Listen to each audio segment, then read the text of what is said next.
horror fans, before you summon anything, smash that like button. Subscribe to the channel and drop a comment with your city and what time you're watching.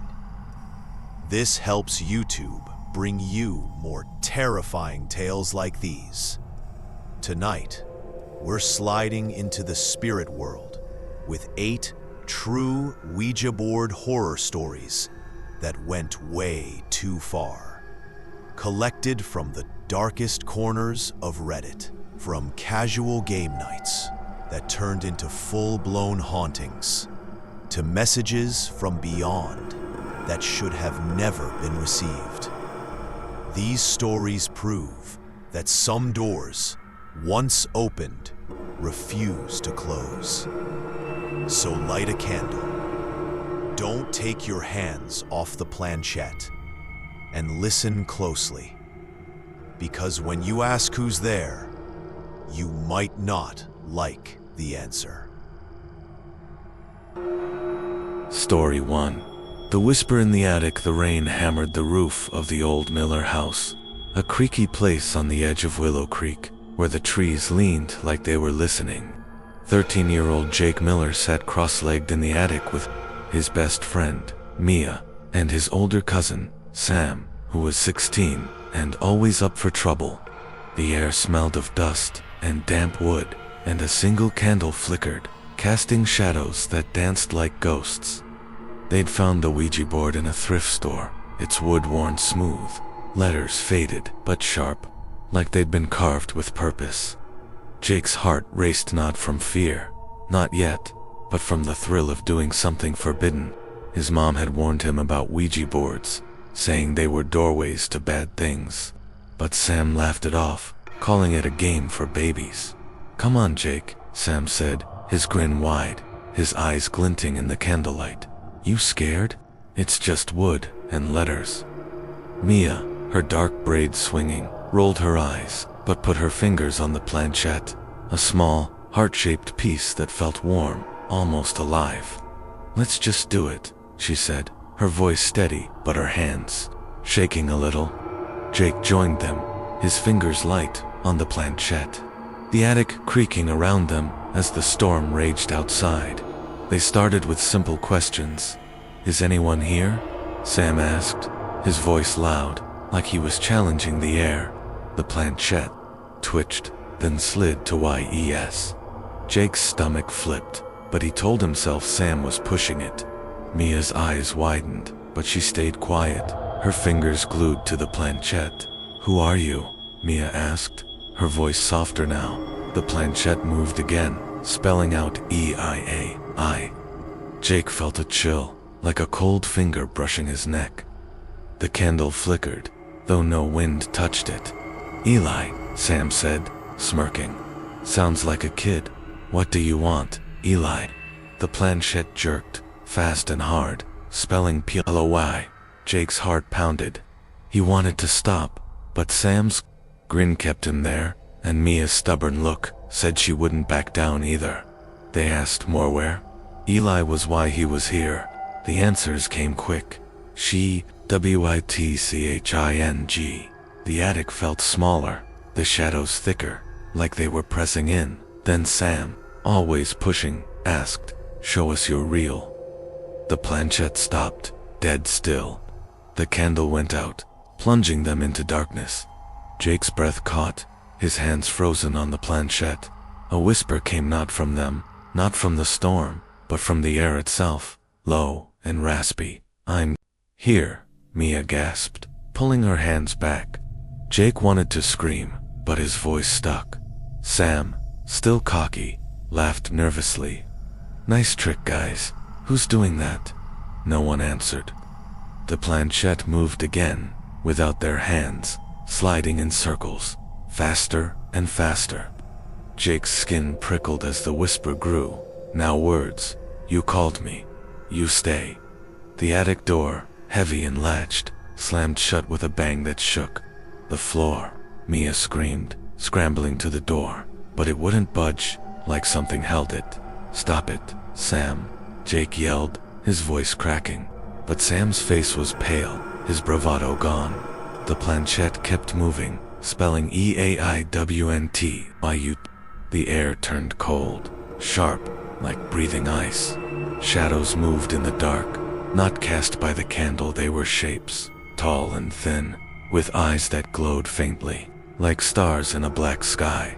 Jake's mind raced, pulling up stories his mom told of spirits trapped by Ouija boards, hungry for life. He grabbed the board, meaning to break it, but it burned his hands, hot as fire. He dropped it, and the shadows lunged, their fingers brushing his arms, cold and slimy, like wet leaves. Mia was crying, pounding the door, while Sam shouted, "We didn't mean it. Go away." The whispers grew into a chorus, voices overlapping, not just Eli's, but others, old and young, angry and sad. Stay, play, forever. The shadows formed a circle, their eyes brighter, pulling at Jake's thoughts. He saw flashes his mom's face, his dog barking, his Roomba they twisted, melting into a void where stars screamed.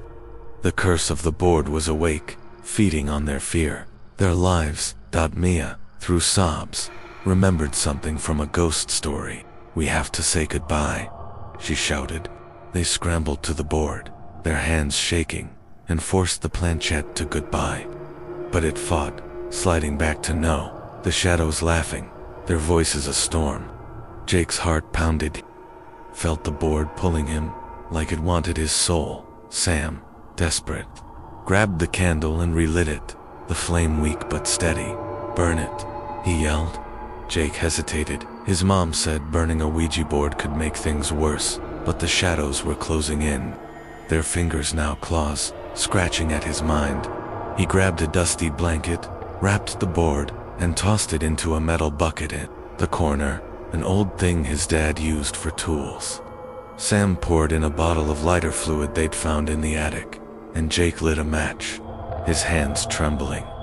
The board caught fire, the flames blue and unnatural, screaming like a living thing. The shadows howled, retreating to the walls, but the attic shook, boards cracking, dust falling like rain. The whispers turned to shrieks, and the door flew open, the latch snapping. They ran, stumbling down the stairs, the fire's roar chasing them, the shadows' claws brushing their backs. They burst into the living room, gasping, the storm outside calmer now. Jake's mom was there, her face pale, sensing something wrong. "What did you do?" she whispered, seeing their fear. They told her, words tumbling out, and she grabbed salt from the kitchen, pouring it around the house, muttering prayers she'd learned as a kid. The attic was silent now, the fire out, the bucket empty, no board, no ashes, like it had never been. But the horror wasn't over. That night, Jake couldn't sleep. The whispers were gone, but his room felt wrong, the air heavy. He saw shadows in the corners, not moving, just watching. Mia called the next day, her voice shaky. She'd found scratches on her arm, like claw marks, though she hadn't felt them happen. Sam stopped coming over, his eyes distant, like he'd seen too much. He started drawing stars, endless stars, on every piece of paper he could find. Weeks later, Jake found a note in his backpack, written in handwriting he didn't know. "Eli plays forever." He burned it, his heart racing, but the feeling stayed. Something was still there, watching, waiting. The Ouija board was gone, but its door was open, and something had stepped through. The town of Willow Creek whispered about the Miller house. After that, kids said the attic glowed at night, faint and blue, like starlight trapped in wood. Jake never went back up there, but sometimes, when the rain fell hard, he heard it a whisper, soft and cold, "Play with me." Story 2.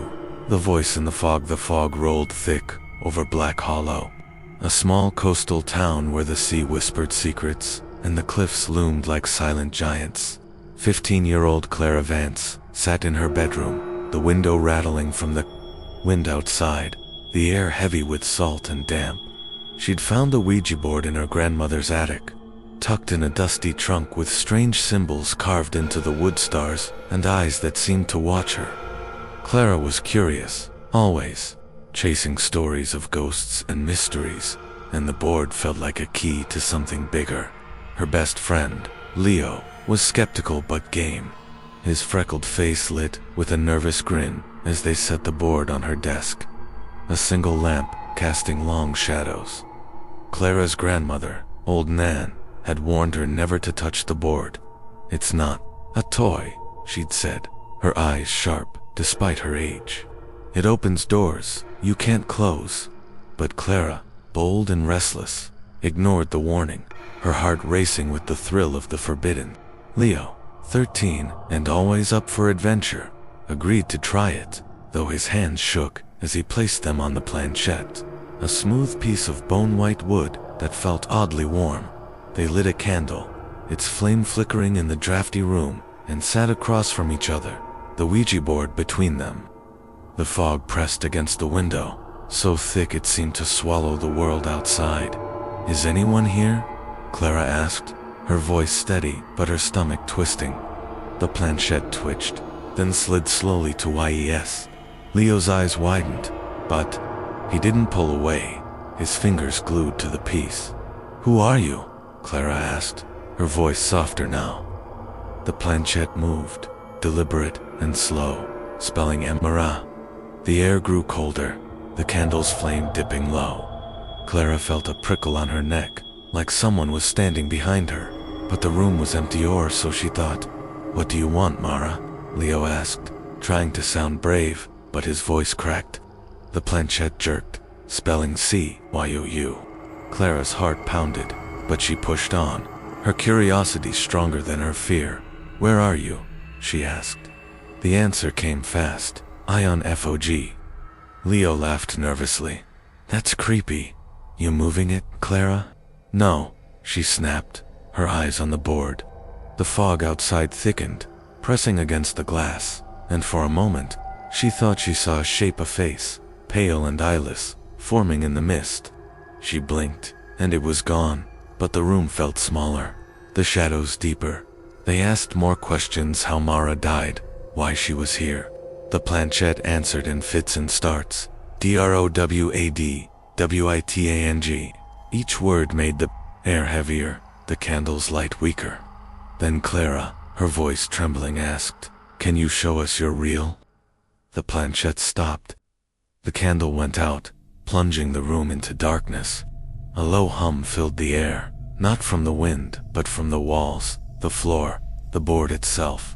Clara's breath caught as a voice whispered, not from the board, but from the fog outside, "I see you." It was soft, female, and cold as the sea. Leo yelped, pulling his hands back. "Clara, this isn't funny," but she wasn't laughing. The planchette moved on its own, circling wildly, spelling CCORA, STOI. The window rattled, and the fog seemed to leak inside, curling around the edges of the glass like fingers. Shadows moved in the room, not cast by any shapes with no edges, their forms blending into the mist. Eyes glowed faintly, like stars lost in a storm. Clara grabbed the board, meaning to flip it over, but it was heavy, like it was rooted to the desk.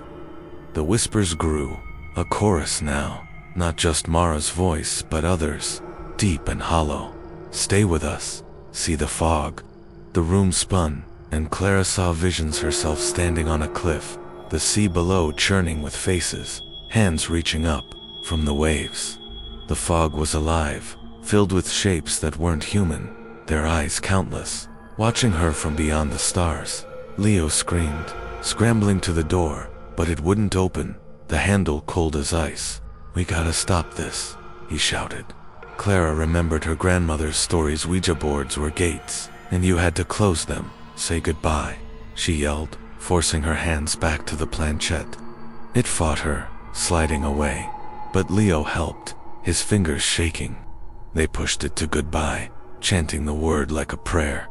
The whispers roared, the fog pressing harder against the window, cracking the glass. Shadows lunged, their cold fingers brushing Clara's face, leaving trails of damp that burned like frost.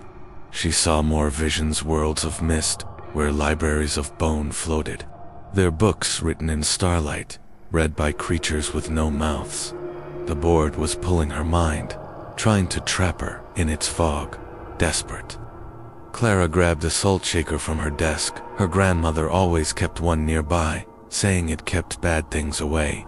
She poured it over the board, the grains sizzling as they hit the wood. The planchette stopped, the shadows recoiling, but the fog outside pulsed, forming a face spell, eyeless, smiling. "You can't leave," it whispered Dot. Leo found matches in his pocket, his hands trembling as he lit one. "Burn it," he shouted.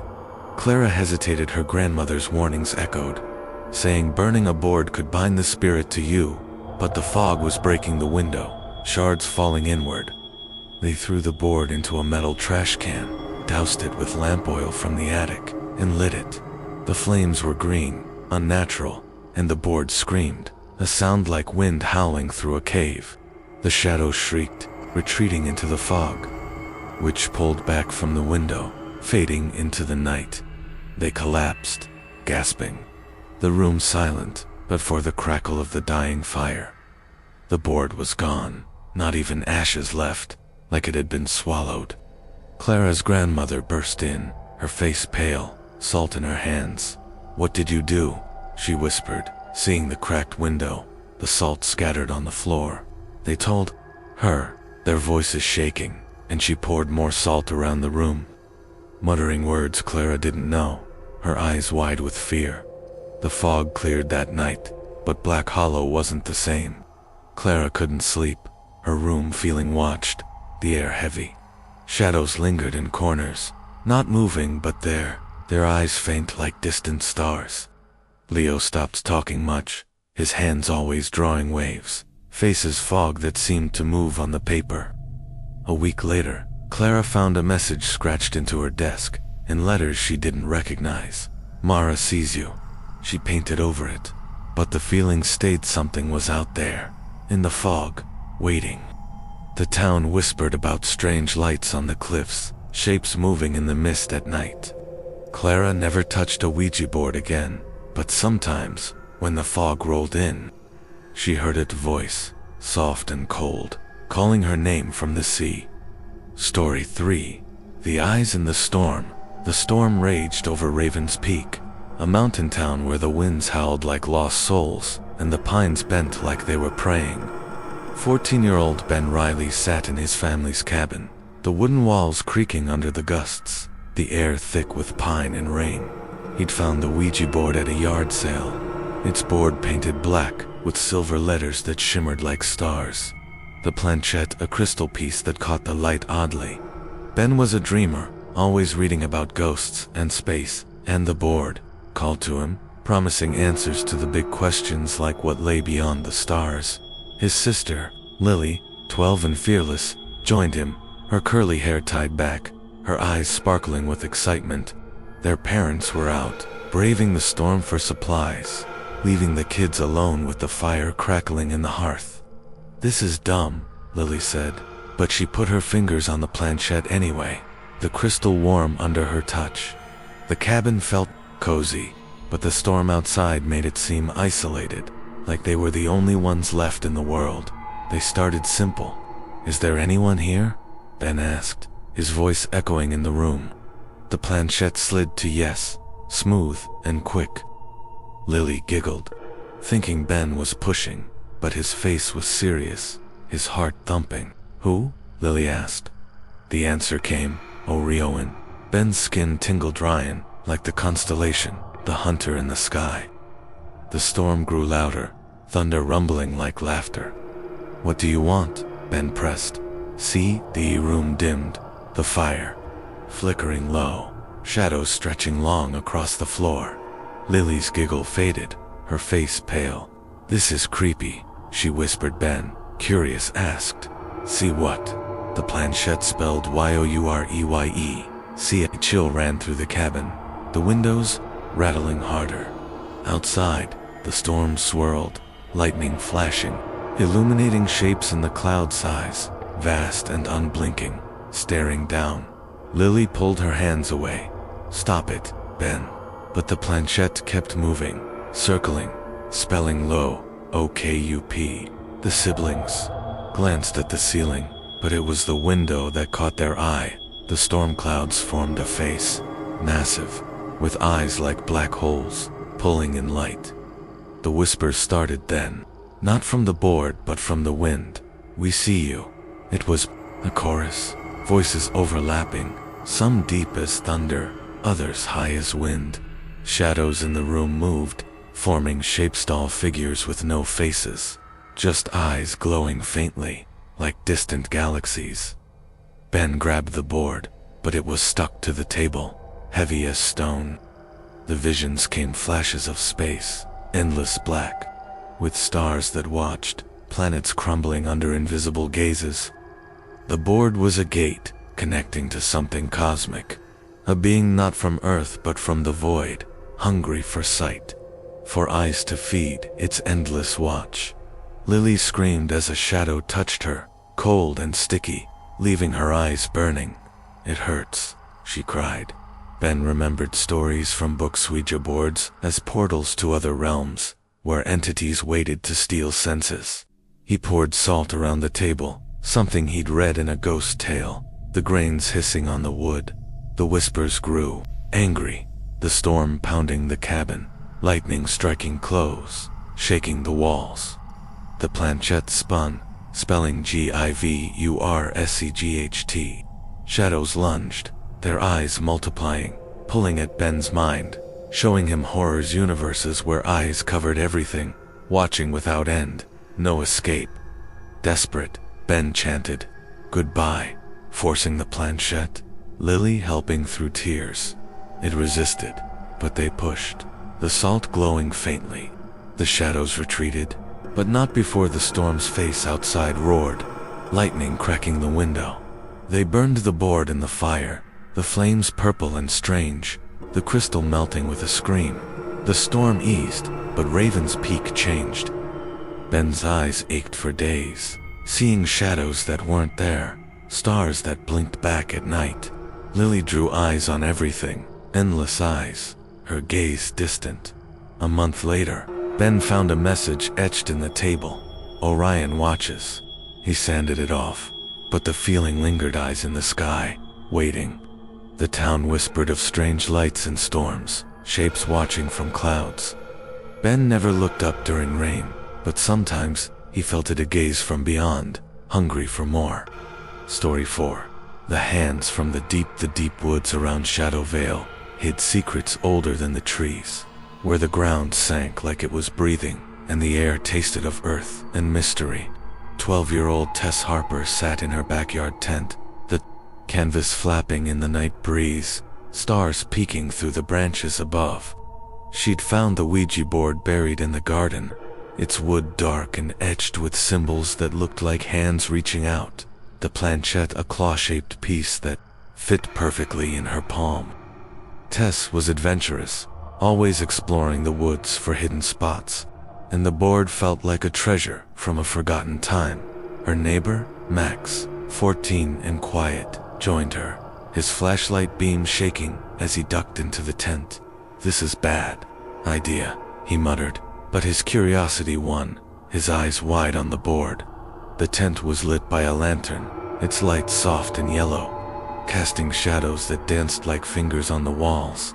They placed their hands on the planchette, the claw warm and heavy. "Is anyone here?" Tess asked, her voice bold.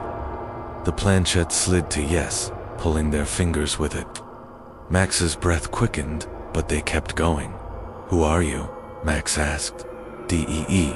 The word sent a shiver through the tent, the air growing, damp, like fog rising from the ground. "What do you want?" Tess pushed. "POUCH."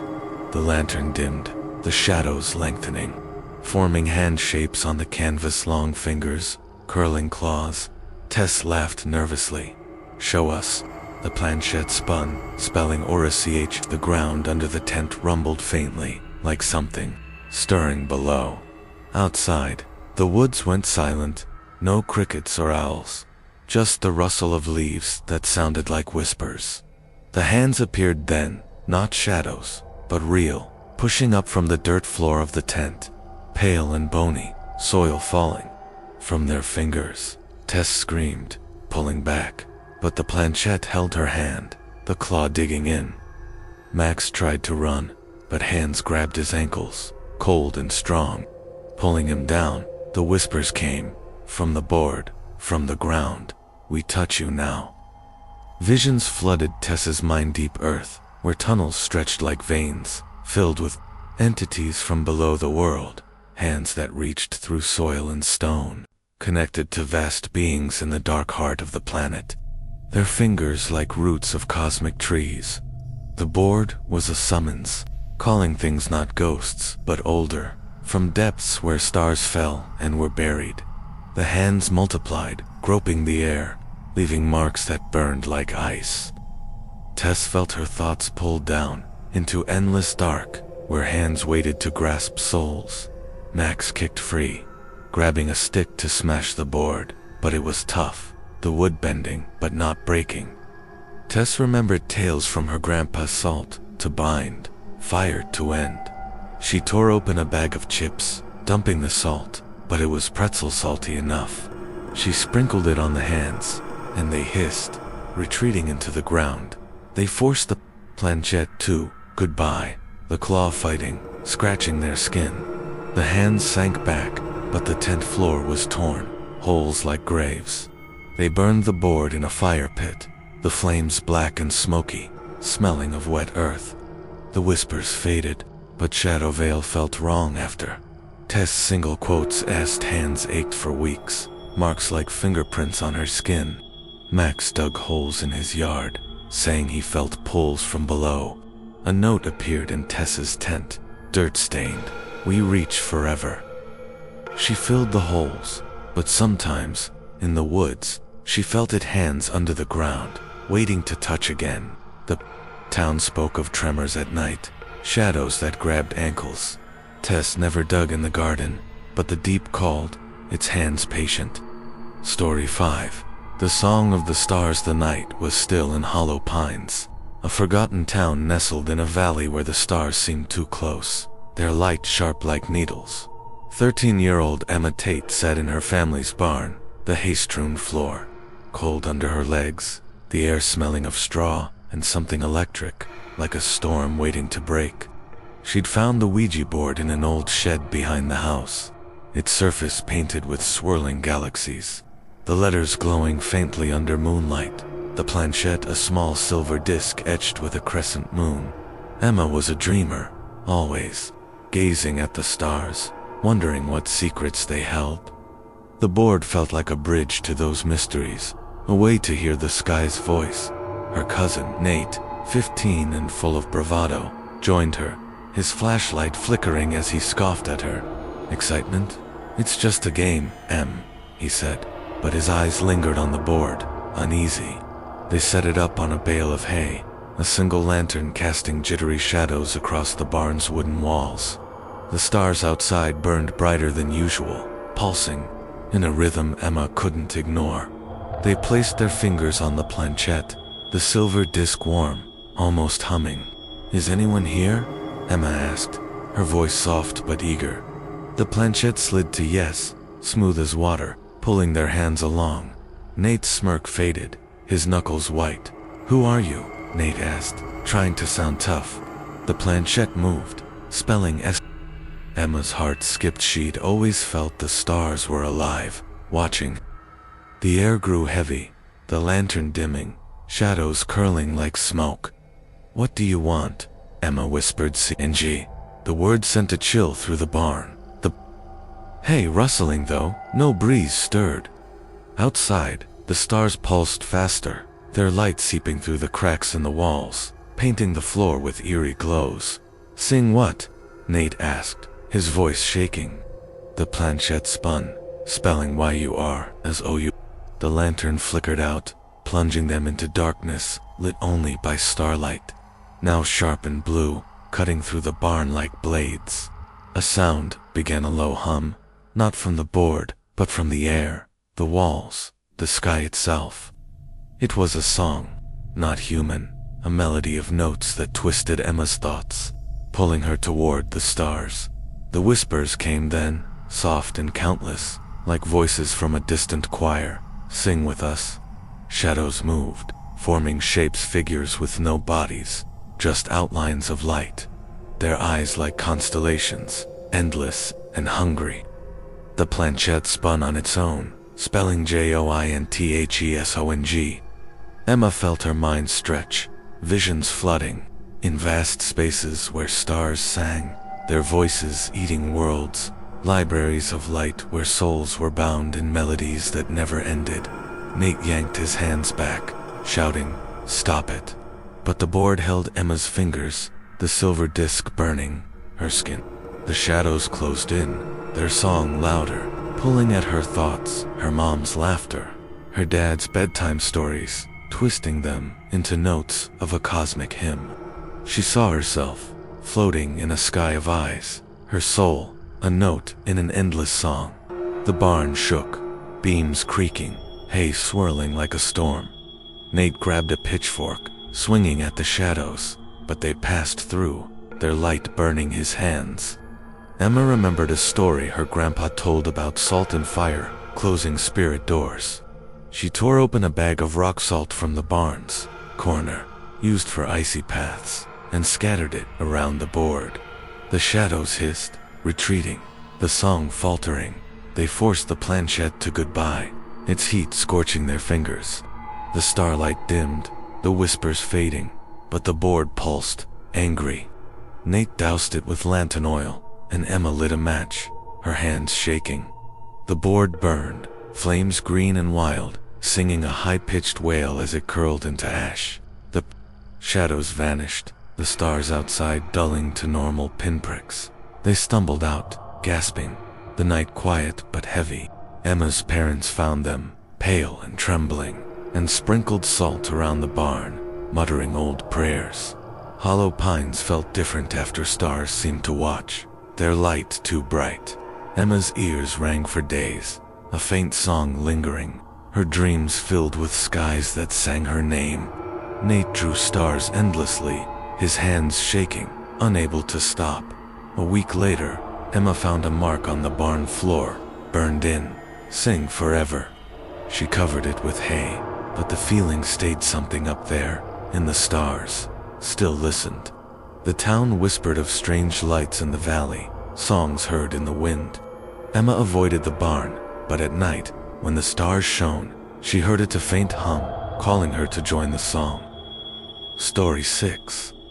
The door in the mist hung heavy over Grey Hollow, a forgotten village nestled in a valley where the air always felt thick, like breathing through a wet cloth.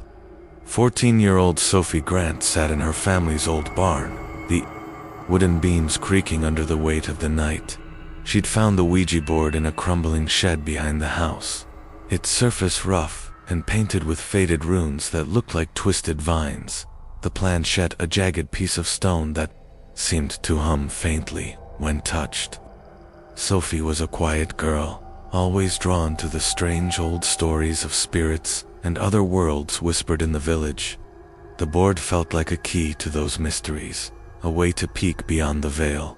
Her friend Ethan, 13, and Eerie, joined her, his flashlight casting shaky beams across the barn's dusty walls. "This is a bad idea, Soph," he said, his voice low, but his curiosity kept him there, his fingers brushing the board nervously. They set it up on a rickety table, a single candle flickering, its light swallowed by the mist seeping through the barn's cracks. The air smelled of damp earth and something sharp, like ozone before a storm. They placed their hands on the planchette, the stone cold but warming fast, almost pulsing. "Is anyone here?" Sophie asked, her voice steady despite the chill in her spine. The planchette slid to yes, quick and smooth, like it had been waiting. Ethan's eyes widened, his breath hitching. "Who are you?" Ethan asked, his voice barely above a whisper. The planchette moved, spelling V-E-L. Sophie's heart thudded. The word felt wrong, like it wasn't just a name, but a place, a thing. The mist outside thickened, pressing against the barn's walls, curling through gaps like fingers. "What do you want?" Sophie pressed. "Opium." The candle's flame dipped, shadows stretching into shape stores, tall and narrow, forming in the mist. The air grew heavy, the mist inside the barn swirling, glowing faintly with specks like tiny stars. "Open what?" Ethan asked, his voice shaking. The planchette jerked, spelling DOR to us. The barn creaked louder, the mist now a fog, thick and cold, pooling on the floor. Sophie glanced outside, and her breath caught through the barn's broken window. She saw a shape in the mist, a tall, arched doorway, glowing faintly, with shadows moving inside it, like figures waiting to step through. The whispers began, not from the board, but from the mist itself. "Open for us." They were soft, countless voices, some pleading, some hungry, weaving together like a chant. Shadows solidified, forming shapes, tall, thin figures with no faces, just holes where eyes should be, glowing with dim, sickly light. The planchette spun on its own, spelling SOPHEOM. Ethan yanked his hands back, shouting, "Stop it." But Sophie felt stuck, the planchette holding her fingers, the stone burning her skin. Visions flooded her. Minda vast, mist stretching across worlds, doors floating in the void, leading to places where time unraveled and eyes watched from endless fog. The board wasn't just a game, it was a key, unlocking a gate to something ancient, something that lived in the spaces between stars, hungry for those who dared to call it. The barn shook, the mist pouring in, forming hands that reached for them, cold and damp, leaving trails of frost on their skin.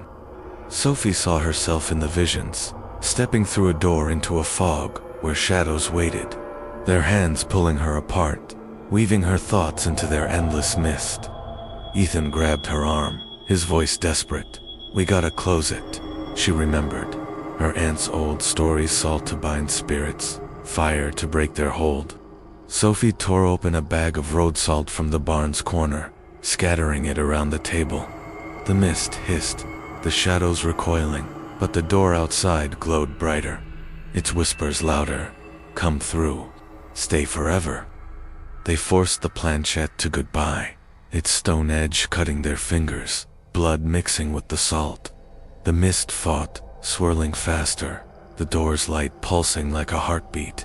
Ethan found a can of paint thinner, splashing it on the board. Sophie lit a match, her hands trembling, and dropped it. The board burned, flames blue and shrieking, the mist screaming as it retreated, the door outside fading into the night. They stumbled out, gasping, the mist clearing but leaving a chill that clung to their bones. Sophie's aunt found them, pale and shaking, and poured salt around the barn, whispering prayers from her childhood. Grey Hollow felt wrong after mist lingered in corners, even on clear days. Sophie's hands bore faint scars, like fingerprints, and she dreamed of doors and fog, voices calling her name. Ethan stopped talking, his drawings filled with endless arches, doors that led nowhere. A week later, Sophie found a mark on the barn table, carved deep, veil weights. She burned the table, but the feeling stayed, something in the mist, watching, ready to open again. The village whispered of doors seen in fog, hands reaching from nowhere. Sophie stayed inside on misty nights, but the whispers followed, soft and endless, calling her to step through. Story 7. The mirrors called the old foster house stood alone on the edge of Duskwood, its windows like eyes staring into the endless night. 13-year-old Lila Brooks sat in the attic, where cobwebs hung like curtains, and the air smelled of dust and something sharp, like burnt metal. She'd found the Ouija board in a locked box under the floorboards, its surface smooth and black, etched with silver letters that seemed to glow faintly. The planchette, a small, cracked mirror that reflected her face in strange, twisted ways. Lila was curious, always chasing the stories her dad told about spirits and hidden worlds, and the board felt like a secret waiting to be unlocked. Her friend Owen, 14, and skeptical, joined her, his flashlight beam darting across the attics. Shadows. This is stupid, Lila, he said, but his voice wavered, his eyes fixed on the mirrored planchette. They set the board on a dusty crate, a single candle flickering, its light bouncing off the mirror, casting fractured reflections on the walls. The night outside was quiet, too quiet, the stars hidden behind a heavy sky. They placed their fingers on the planchette, the mirror cold and slick, like ice that didn't melt. Is anyone here? Lila asked, her voice soft but eager. The planchette slid to yes, quick and sharp, pulling their hands with it. Owen's jaw tightened, but he didn't let go, his fingers trembling. Who are you? Owen asked, his voice low. The planchette moved, spelling REFLECT. Lila's heart thudded. The word felt alive, like it was watching her. The candle's flame flickered, and the mirror in the planchette showed not their faces, but something else, eyes, dark and endless, staring back. What do you want? Lila whispered. CYUU. The attic grew colder, the shadows shifting, forming shapes like broken mirrors, their edges jagged. The planchette vibrated, the mirror flashing with light that didn't come from the candle. Outside, the night seemed to press against the attic window, a darkness deeper than the sky. Show us, Owen said, his voice daring but shaky. The planchette spun, spelling low OK ion. The candle went out, plunging them into darkness. The only light coming from the planchette's mirror, now glowing with a sickly silver glow. A whisper filled the attic, not from the board, but from the walls, the air. Look into us. Lila's breath caught as the mirror showed a face. Hers, not Owen's, but a shifting thing with too many eyes, like stars trapped in a void. Shadows moved, forming figures tall, shattered shapes, their bodies like broken glass, reflecting pieces of Lila's life, her dad's smile, her mom's old lullaby. The whispers grew, a chorus of voices, cold and hungry. See us. Become us. The board was no game, it was a window, opening to a place where reflections weren't just images, but doors to a cosmic abyss, where entities lived in mirrors, feeding on what they saw. Lila's mind reeled with visions, worlds of glass, where shadows watched, their eyes stealing pieces of souls, weaving them into endless reflections. Owen shouted, pulling his hands back, but the planchette held Lila's fingers, the mirror burning her skin. The shadows lunged, their jagged edges cutting her arms, leaving marks that shimmered like glass dust. She saw herself in the visions, trapped in a mirror, her face breaking into shards, her thoughts eaten by eyes that never blinked. We have to stop it, Owen yelled, grabbing the crate, trying to flip the board. It stuck, heavy as stone, the mirror flashing brighter. Lila remembered her dad's stories, salt to trap spirits, fire to burn their hold. She grabbed a bag of salt from the attic's corner, left from winter leaks, and poured it around the board. The shadows hissed, retreating, but the mirror's eyes glowed stronger, the whispers louder. Look forever. They forced the planchette to goodbye, its mirror edge slicing their fingers, blood mixing with the salt. The attic shook, beams groaning, the window cracking as the darkness outside pulsed. Owen found a can of old paint thinner, splashing it on the board. Lila lit a match, her hands shaking, and dropped it. The board burned, flames silver and shrieking, the mirror melting into a puddle that screamed like wind through broken glass. The shadows faded, the whispers silenced, the night outside still again. They stumbled downstairs, gasping, the attic quiet but heavy. Lila's dad found them, his face pale, and sprinkled salt around the house, muttering old words he'd learned from his own father. Duskwood felt wrong after mirrors in the house reflected odd shapes, faint eyes in corners. Lila's arms bore faint scars, like cracked glass, and she dreamed of mirrors showing endless faces, none of them hers. Owen stopped looking in mirrors, his drawings filled with shattered shapes, eyes staring back. A week later, Lila found a mark on the crate, etched in silver. Reflect sees you. She burned the crate, but the feeling lingered, something in the mirrors, watching, waiting. The town whispered of reflections that moved, wrong eyes in glass at night. Lila covered her mirrors, but sometimes, in the dark, she heard it, a whisper, soft and cold, calling her to look. Story 8. The shadow that named itself the air in Cinder Hollow was heavy with the scent of coal, dust, and pine.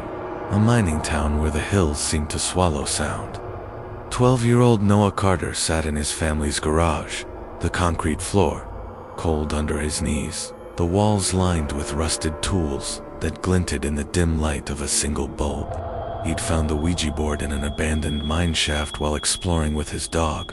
Rusty, a cracked wooden board with letters burned deep, like scars, and a planchette shaped like a twisted knot of roots. Rough under his fingers, Noah was a quiet kid, always drawn to the town's dark history of cave-ins and lost miners, and the board felt like a secret whispered by the earth itself. His best friend, Ava, 13 and bold, joined him, her flashlight beam cutting through the garages. Shadows. "This is creepy, Noah," she said, her voice half excited, half nervous, but she sat down anyway, her braids swinging as she leaned over the board. The night outside was still, the hills looming like silent watchers, the stars hidden behind a thick, black sky. They placed their fingers on the planchette, the root-like piece, warm, almost pulsing. "Is anyone here?" Noah asked, his voice low, heart thumping with a mix of fear and thrill. The planchette slid to yes, quick and heavy, like it was eager. Ava's eyes widened, but she kept her hands steady, her breath shallow. "Who are you?" Ava asked. The planchette jerked, spelling Unamil Ses. Noah's stomach twisted, the word felt wrong, like a hole in the air. The bulb flickered, shadows stretching across the walls, forming shapes like twisted roots crawling toward them. "What do you want?" Noah whispered. "Unami." The garage grew colder, the air thick, like it was pressing down. The planchette trembled, spelling GIVMEYOURS. The shadows moved, not cast by the bulb, but alive, coiling like snakes, their edges frayed, with faint outlines of faces that had no mouths, only holes where eyes should be. Ava pulled back, but the planchette held her fingers, the roots digging in. "Noah, it's not stopping," she hissed. He tried to lift the board, but it was heavy, rooted to the floor. A whisper rose, not from the board, but from the shadows. "Name us." It was a chorus, voices deep and hollow, like echoes from a cave, hungry and endless. The shadows thickened, forming figures tall, shapeless things that pulsed with darkness, their holes glowing faintly, like coal embers. Noah's mind reeled with visions, deep mines stretching beyond the earth, tunnels leading to a void where shadows lived, nameless entities that craved identity, stealing names to anchor themselves in the world. The board was no toy, it was a call, summoning things from a place where stars died and names were power. The figures reached, their fingers cold and gritty, like ash, brushing Noah's arms, leaving marks that burned. He saw himself in the visions, his name carved into a black stone, his life unraveling into shadow, feeding a void that wanted to be known. Ava screamed as a shadow touched her face, her eyes glazing, her voice whispering her own name like a chant. Noah remembered his dad's stories. Miners used salt to ward off cave spirits, fire to burn their hold. He grabbed a bag of rock salt from the garage shelf, used for icy driveways, and poured it around the board. The shadows hissed, pulling back, but the planchette spun, spelling Unoh Avia. The whispers grew louder. "Give us your names." Ava, shaking, found a can of spray paint, its nozzle hissing as she doused the board. Noah lit a match, his hands trembling, and dropped it. The board burned, flames black and smoky, screaming like wind trapped in a tunnel.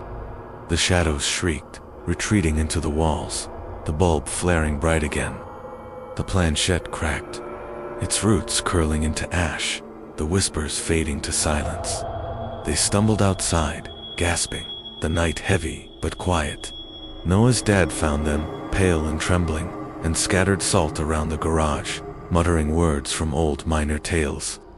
Cinder Hollow felt wrong after shadows lingered in corners, longer than they should, and the hills seemed to watch.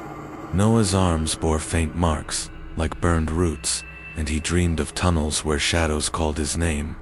Ava stopped speaking. Much, her drawings filled with nameless shapes, faces without mouths. A week later, Noah found a mark on the garage floor, scratched deep. Nameless knows you. He painted over it, but the feeling stayed something in the shadows, waiting to be named. The town whispered of shapes in the mines, voices in the dark. Noah avoided the hills, but at night, he heard it a whisper, soft and deep, asking for his name.